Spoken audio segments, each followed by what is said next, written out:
Hey guys, it's Blaize. I've been wanting to do this video for quite some time, a couple of years now. As you can see, I'm not really all that put together. I'm actually really sick at the moment. But I really wanted to do this video. It's a very serious video. And I'm going to try to do the best I can, and I know I'm going to ramble and things aren't going to be in a particular order or anything like that. That's just the way I am. But as you saw by the title, this is my life. This video is about living with emetophobia. And if you didn't read everything that was in the picture previously that I posted, emetophobia is the intense, irrational fear or phobia of anything to do with vomiting. Hearing it, seeing it, smelling it, doing it, anything at all that has to do with vomit. If you have a phobia, and I'm not talking about like, ew, you hate it, oh my god. I'm talking about it's like you'd rather die than throw up, then you have emetophobia. So I'm going to go a little bit into first how it started with me, and I'll try to throw in a couple facts along the way for this first part. So I started having emetophobia through a way that most people who have phobias start off. You have a really horrifying, terrible experience with something, and it screws you up royally for life.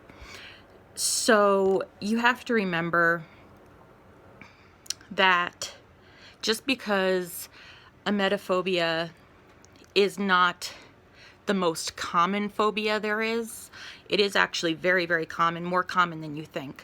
People think that because it's not so common that it's not as terrible as being like phobic of spiders or phobic of heights or flying airplanes, which I'm also phobic of, but anything like that.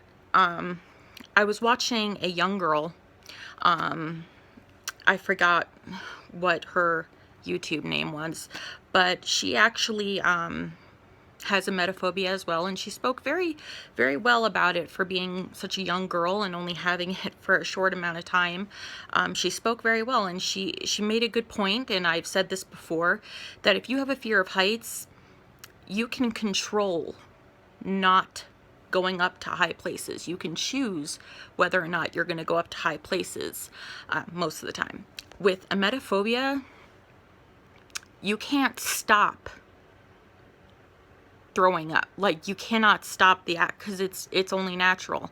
So making the phobia so much worse is knowing that one day you're gonna throw up, and that's terrifying. And if in this video you see me shaking a lot, or I have to take a break, or you see me kind of uncomfortable looking, it's because even talking about it gives me panic attacks. And so I'm gonna try and do my best. So basically, I'll try to do the shorter version. When I was 8 years old, both of my parents were working, and it was during school time, and I was in 3rd grade, and I wasn't feeling well. And I had thrown up plenty of times before this, like at 7, 6, 5, 4, 3, 2, 1, and it didn't really bother me at all, you know. But so I wasn't feeling well. I was just nauseous, I had a fever, and I was just feeling really gross. And both my parents had to go into work. So they asked my sister to babysit me. She could stay home from school and babysit me because I was sick.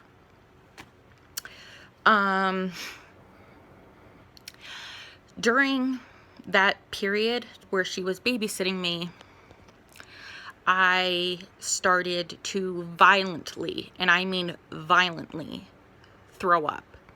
It was coming out, it just would not stop, and it was very, very, very, very intense.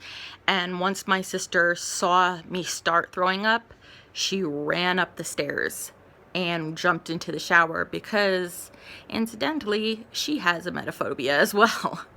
So she was afraid that if she stayed near me, she was going to get sick. So I was left at a very young age, violently throwing up, screaming and crying, wanting my mother, and just absolutely terrified. And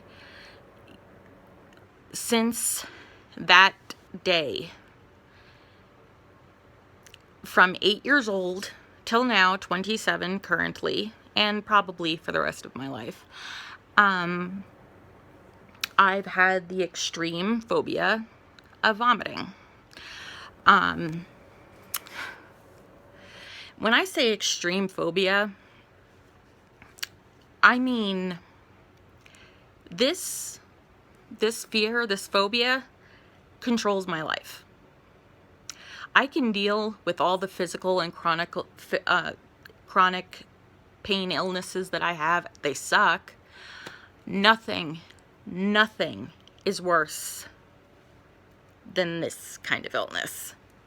And from that day, when I went back to school,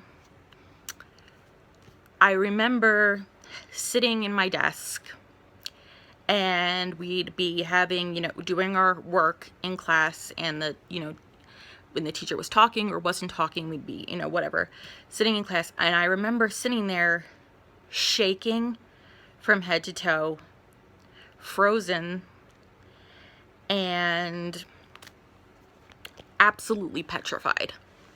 And anytime somebody, like a classmate, would clear their throat or cough or sneeze, I would totally tense up my body, and I was emotionally screaming, like internally screaming, like, get me the hell out of here. And I didn't understand why this was happening, and I knew that this was not normal because I had never felt this before. So I didn't really know and understand what was wrong, but I was just terrified whenever another classmate would cough or hiccup, even anything like that. I was like, oh my God, they're gonna throw up. They're gonna throw up. And I remember several times kids like asking me, like, are you okay? And like making fun of me because I was shaking from head to toe, and I was like crying, and I was terrified. And because I didn't know what anxiety was, I didn't know what panic attacks were, I didn't know anything about this at this point. I thought something was wrong with me, and I knew something was wrong with me because I'd never been this way in my life. So over the next couple of years is when it started to gradually get worse, to the point where if anybody said the word vomit, throw up, puke, anything like that, barf, would send me straight into an adrenaline panic attack. And I would be crying and running to my mother because my instinct was only my mother can take care of me, because she has a history and she knows how to deal with the mental illness kind of thing, and she her side of the family is anxiety central. So she understood, unlike my father, who didn't really understand all that well. And I hated him at the time for doing this, but I thank him now, because at that age, like 9, 10, 8, 9, 10, he would continuously say, throw up, vomit, and he would say it over and over again in front of my face. And I would plead, crying with him, begging him to stop, because I was telling, I'm gonna throw up if you keep saying that. I'm gonna throw up. Oh my God, I'm gonna throw up. And I got OCD because of this situation, and I have actually very serious OCD about this. But with him doing that, now I thank him, because it has desensitized me from at least the word, most of the time. Sometimes, like if I'm in a major panic attack and somebody says it, I'll still, like, my heart will start racing. Yeah. Cartoons. If you saw puking in cartoons, movies, I had to turn I even remember my mother saying, turn your head and close your ears. I couldn't see it. I couldn't have anything to do with it. I could not be a part of. It's literally like living with a gun to your head. And it's like Russian roulette. It's like, if I pull the trigger this time, am I gonna die? And that's kind of like what a panic attack kind of does. Because when you're in a panic attack or an anxiety state like this, you're not thinking rationally. When you are just being your normal self, yeah, you can rationally say, okay, of course you're not going to throw up from burping. You know, I know this. Rationally, I know this. But when you are in a panic attack state or an anxiety state or a phobic state where you are petrified of something, you're not thinking rationally. And since I was a very young child, my mother used to say, think of anxiety as like a bully. It wants to stay there. It wants you to think these things. So you got to fight it. I have been fighting for almost 20 years now against this. This has ruined my entire life. I have no social life. I had to go to an alternative school. I can't hold a job. I can't go to college or any other, schools like that. I can't do any of that. I can't drive because of my emetophobia. Now, I know you're going to say, like, okay, well, what does driving or going to work or going to school or anything like that have to do with puking? With my emetophobia, like I said, I kind of hit with OCD with it. Since I was a little young child, if I slept over at my aunt's house, and if she's watching this, she'll back me up on this, 2:30 in the morning, I'd call my mom to come pick me up because I was afraid I was going to throw up. Anytime I was not near my mother and I was not at home, I was going to throw up. That was in my mind. And if anybody who suffers from panic attacks or anxiety disorders, I suffer from acute anxiety disorder, generalized anxiety disorder, generalized depressive disorder, OCD, ADD, all. Okay? So, with the OCD, it pretty much is telling me that anytime I'm not around my mother or with my mother, and I'm not in a comfortable place, I'm gonna throw up. So I missed, in total, if you collectively, from 8 years old till graduation, collectively, I have missed more than a half a year of school because of this. I could not go to school. If I left my mom's bed, I was going to throw up. There was even a time when I was very young still, a very young child. I couldn't let her go to the bathroom alone because if she left me, I was going to throw up. Sorry, I told you talking about it just makes you... So, I started seeing a shrink when I was 11 years old. And she's like my family's shrink. Because, like, even my aunts and cousins and grandmother see her. So, whatever. But, that's when I was diagnosed with all of this. And you name an anti-anxiety, antidepressant, or mood stabilizer medication, I've been on it. Every single one of them. Because very, very, very, very few have worked. And the ones that have worked have not worked for a very long time.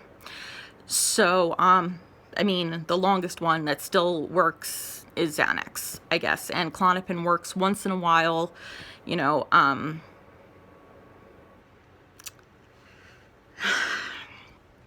I went to an alternative school mainly because we had like a meeting in public school when I was in my last grade in public school, which was 7th grade. And they pretty much were telling us, she has these problems that we are not equipped to deal with. She needs to be in a place where she can be, because it wasn't just the, anxiety and the panic attacks. It was also, I had a learning disability, and, I was bullied a lot in public school. So, they were like, we're not equipped to handle this kind of thing. Maybe you should look for an alternative school. So I wound up going to an alternative school where they had therapists there, and they had people who were supposed to be trained to deal with things like this, but they weren't. Not to diss my school, because it was a fun as hell place, but a lot of people were, not equipped to this at all. Now, in public school, when I had my panic attacks, they'd just call my mother and tell her to come pick me up. And my school was like 3 minutes from my house. My alternative school was an hour away. So even though I had tons of fun there, and it was kind of the best and worst decision we've ever made was to send me there, for several reasons that I won't go into now. There were times I took a bus there, and there were times where, like, on the way, I would start having a panic attack, and it would get to the point where I said to the bus driver, you got to turn around and take me home right now. And, like, I'd have to freak out, like, and they're like, okay, I'm taking you home.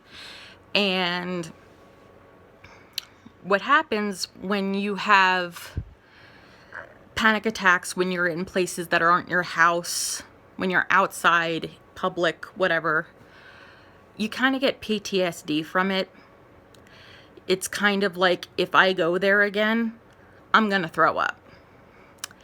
And when this all started, when I was 8 years old, what I had thrown up, and I don't want to be gross, was the Domino's pizza that I had the night before. I did not eat Domino's pizza for 6 years after this. I was terrified. I did not, whenever my family ordered it, I would hide into a room and put clothing underneath, because I couldn't even smell it without going into a full-fledged panic attack. And that's part of the OCD and, like, the PTSD. So when my like I said, I'd have to stay far, far away, and I did not eat it for 6 years, because I was like, if I eat that shit again, I'm gonna throw up. I know this for a fact.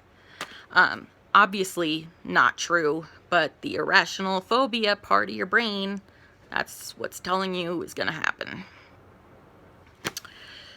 So when I would go on my bus rides, and I would go past the place where I started having my panic attack, the day before, I would start having a panic attack again, because I'm like, I'm either going to have another panic attack or I'm going to throw up. It's just like, every time anything happens, like, if this happens, you're going to throw up. If I do this, you're going to throw up. And it's just constantly, it's a war inside your head where you got to be like, okay, I'm not going to throw up. It's like, yeah, but what if this time you do throw up? There's always that thing, which if people who, I'm pretty sure everybody who has this kind of thing has had, it can understand what I'm saying. It's like, all right, you're talking to yourself, doing self-talking, which is one of the only things that therapy taught me that actually kind of works sometimes, is self-talking. When you're trying to tell yourself, listen, you're okay, you're not going to throw up. Then that part of your brain creeps in again and says, well, what if this time you do throw up? Because throwing up is just a natural part of life. Everybody throws up. Now, since this incident happened when I was 8 years old, I got a knock on. Got to make sure this, everything's right. I have not thrown up. Not once. So almost 20 years, I have not thrown up. but I know eventually it's going to happen. And that scares the living hell out of me. When you have this and people say, well, what would you rather do, die or throw up? There's a part of your brain that says, I'd rather die. I'd rather die. Of course you wouldn't rather die, but it's kind of like, just think of the scariest thing you can possibly think of, and times that times a billion. And that's what a panic attack is like. Is like having a gun to your head, and you know, you don't have control over it. In school, I missed so many field trips. I lost so many friends. I couldn't go out to the mall. I couldn't go out shopping. I couldn't go out, you know, I never traveled because of my emetophobia, because of my anxiety disorder, because of all of this. I could not do this. I could not be like other kids. I couldn't go out and have fun. I was too busy being absolutely petrified my entire life. This is what it is. And, you know, there's been times where I've had nervous breakdowns where I literally did not sleep for more than 4 hours in 2 weeks. Because if I went to sleep, what if I went to sleep and I threw up and then died in my sleep? That's what goes through the head. That and your adrenaline when you're having a panic attack is just coursing through your body. So it's like you can't sleep when your adrenaline is like, oh my God, you can't. There's no way you're gonna do that. With this phobia, a lot of people lose a lot of weight because we have this thing with food. Some people are afraid that some food is contaminated and will make you throw up. Or if you eat a certain thing, it'll make you throw up, kind of like I was saying with the Domino's pizza. That food, if I ate it, it was going to make me throw up in my head. So a lot of people, you know, it's technically an eating disorder. I mean, it's not like your typical anorexia, bulimia, overeating, anything like that. It's you're so scared to eat that you don't eat.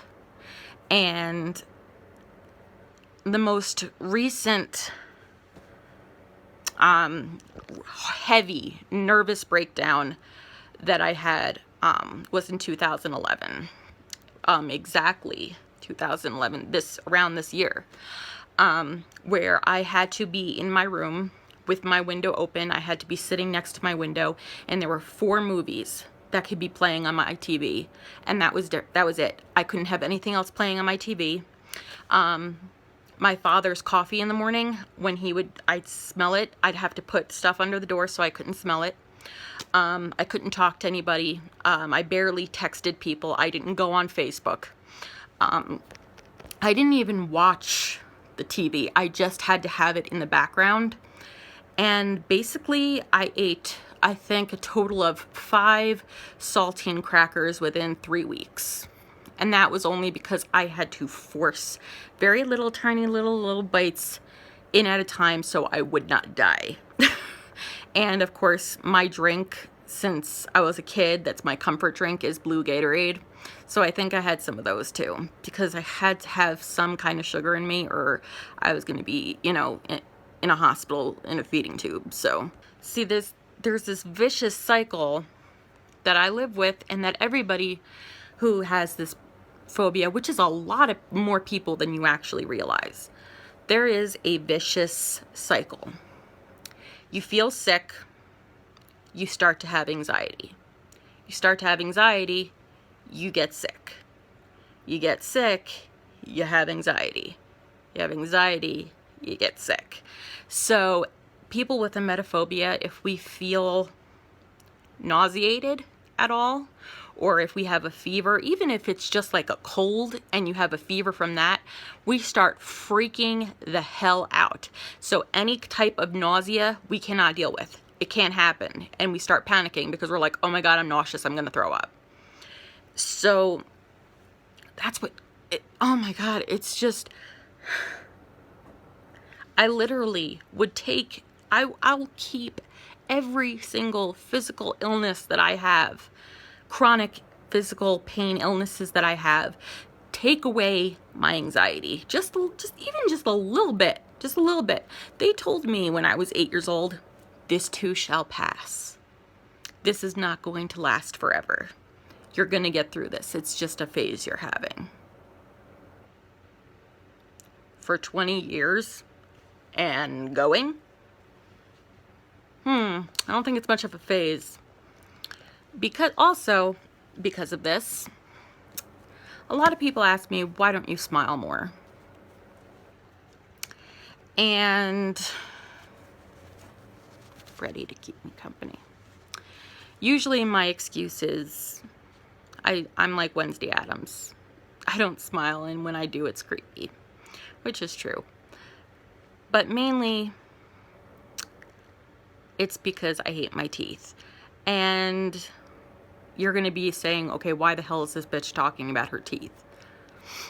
Because of this extreme intense phobia that paralyzes your life.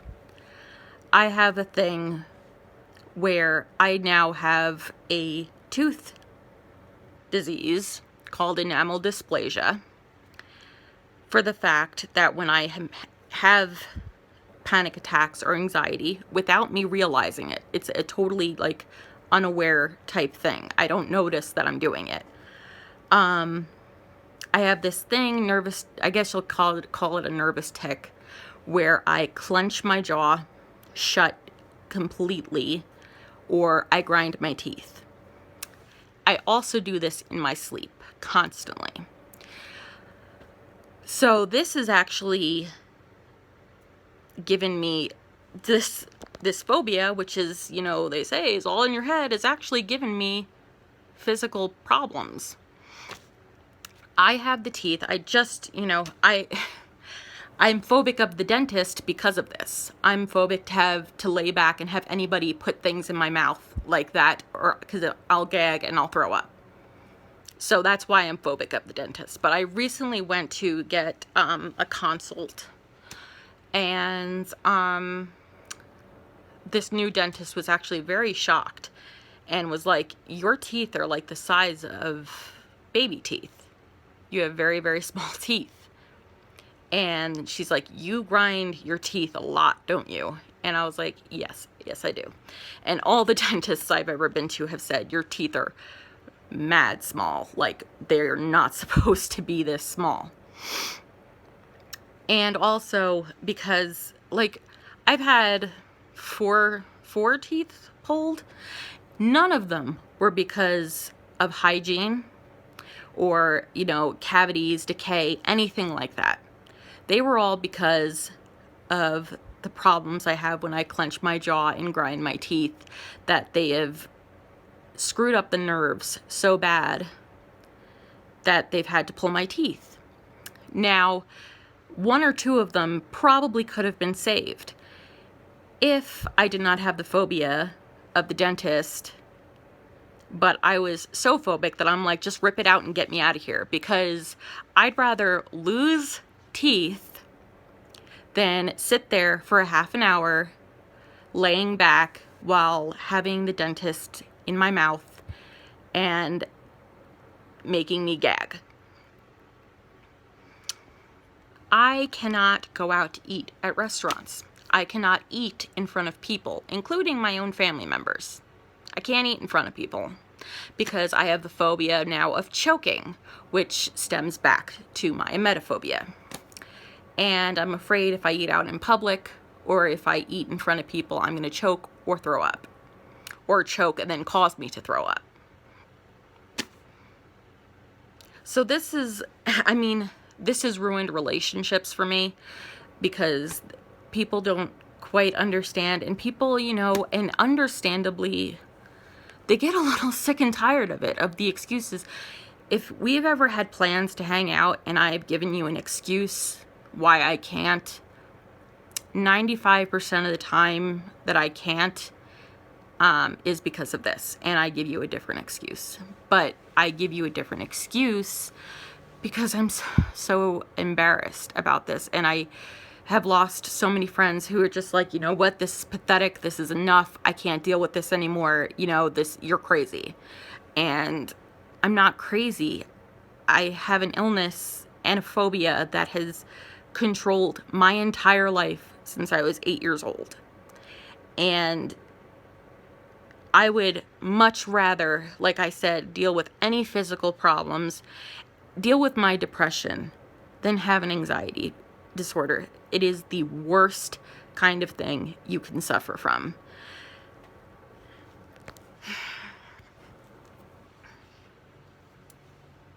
It's, like I said, I understand where people have come from. You know, I missed out on a lot in my relationships, you know, both boyfriends and regular friends, because of this. I've had to have them drive me home if I was at their house. I've had, you know, my best friend, Josh, I can't tell you how many times we were in the car on our way to the East Brunswick Mall or the Kmart, whatever we were doing, and halfway there I had to tell him to take me home. And he is the most patient and understanding person when it comes to this, who's not a blood relative, who's still living, when it comes to this illness. When me and him were dating, I would go over to sleep over his house, and I'd be, you know, he'd be so super excited, and, you know, wanted to have so much fun. I never wanted to sleep over, ever. And it wasn't because I didn't want to sleep over. I did. I was just so terrified. And I would be up at his house all night watching Cartoon Network, like Chowder and shit. So I would be up panicking, shaking all night on the phone with my mother. Please tell me I'm not going to throw up. Tell me that you're here holding my hand.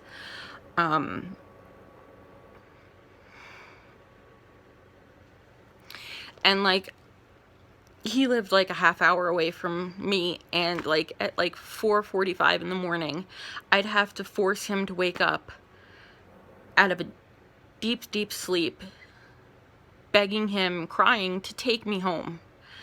And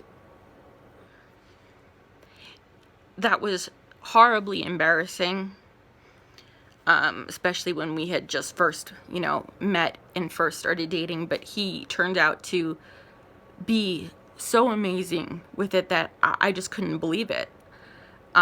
He's been my best friend for over 7 years now. And he never once judged me. He never once got agitated or aggravated about it, or like flipped out on me, like, you know, just calm the hell down. You know, he knows, and he knows when I'm having anxiety. Everybody knows when I'm having anxiety. I start to, okay, listen to this. I'm gonna try to shorten this video now because I know I'm rambling like I said I would.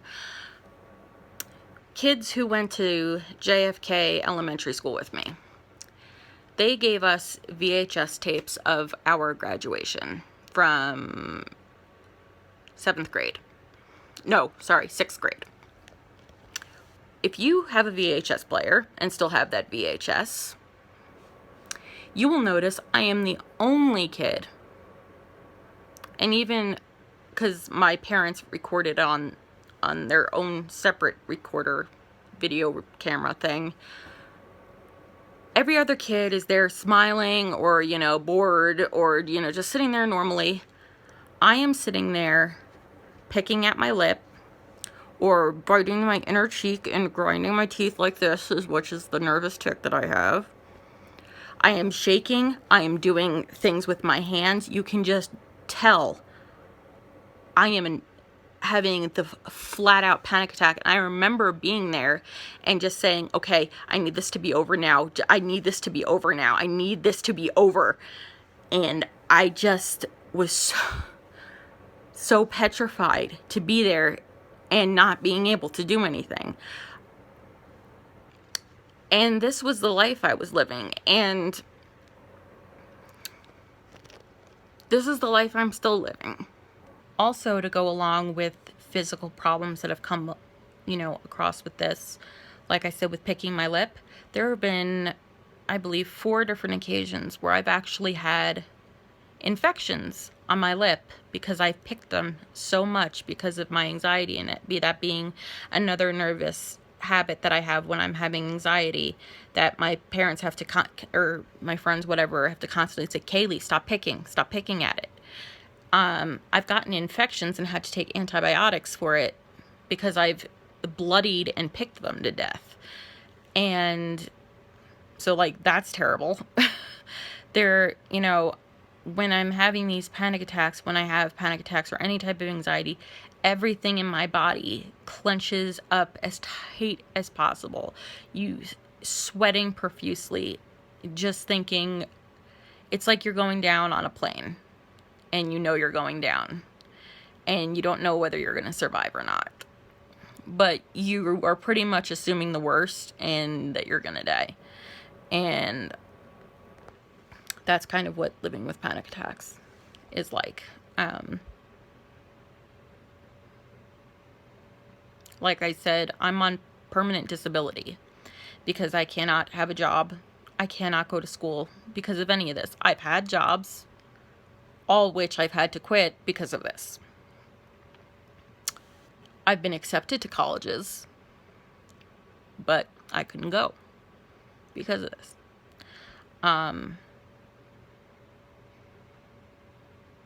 My brain does not work like other people's brains do. I mean, like I said, with this comes the OCD, so it's like if I'm not doing something in a certain place, I'm going to throw up. And that's just constantly the thought that's going through my head.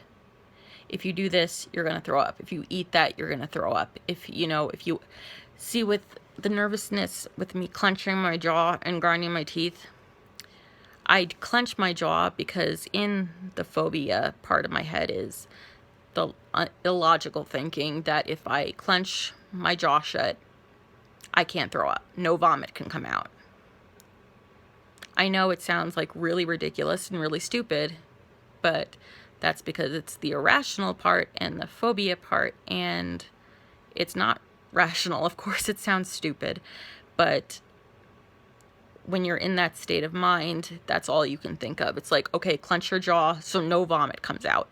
And when I'm having anxiety or these panic attacks and people will just try to talk to me and they'll want me to talk back, I won't talk because I'm afraid if I talk, I'm going to throw up. Because I'm opening my vocal cords, which is opening my throat, which is opening me up to throw up. Pretty much anything and everything I do is going to make me throw up in my head. This was a very serious video I've been wanting to do for a while. It's a very hard topic for me to discuss because it's very embarrassing. Because a lot of people are very judgmental and they'll think she's a basket case and she's nuts, or she's pathetic, that kind of thing. And to be honest, even though I give off the impression that I really don't give a shit what people think about me, which is true a lot of the time, it's not true a lot of the time. I don't want people thinking that I'm crazy. I don't want people thinking that I'm just like this crazy person, because I'm not.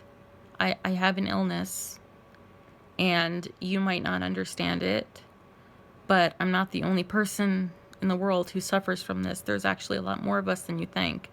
And for people who are watching this who may have emetophobia or something very similar, know that you are not alone at all, and that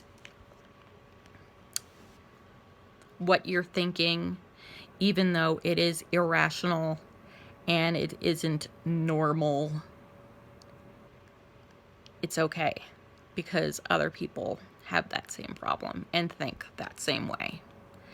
So anybody who suffers from a daily phobia so intensely that it has ruined every aspect of your life.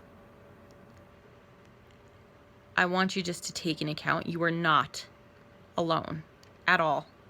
And you are some of the bravest people I know, because living with this is the hardest thing to do. And if you're living with this and you're continuing and you keep fighting, you gotta keep fighting it. No matter how many years it's been, no matter how many therapists you gotta go to, no matter what you gotta do, the breathing exercises, the self-talking, you know, the medications, whatever you have to do, you just keep fighting. You do not give up. You don't give in. You do not let the panic attacks and the anxiety win. Because as my mom told me when I was a child, anxiety is a bully and it wants to stay in your life. It wants you to keep thinking these thoughts. It wants to keep you terrified. It wants to keep you scared.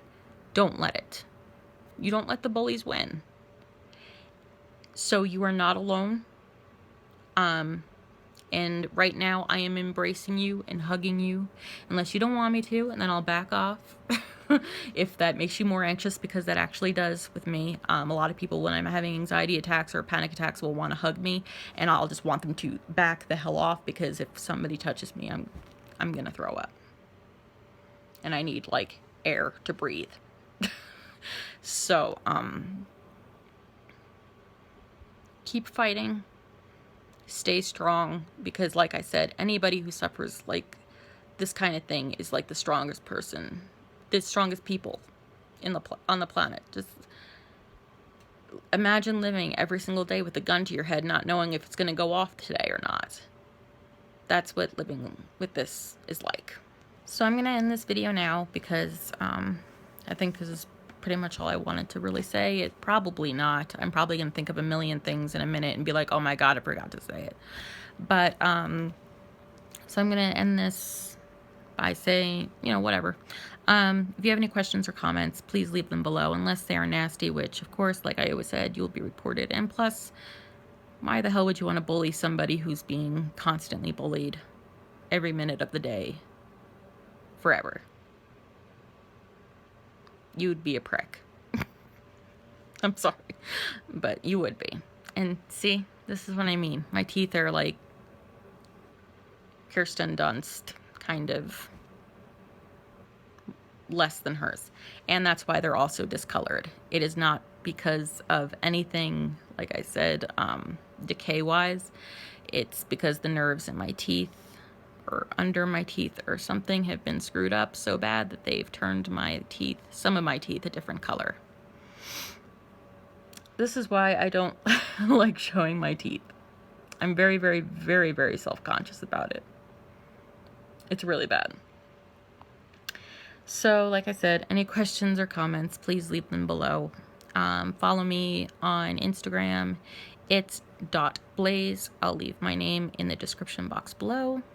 And as always, stay strong, stay wicked.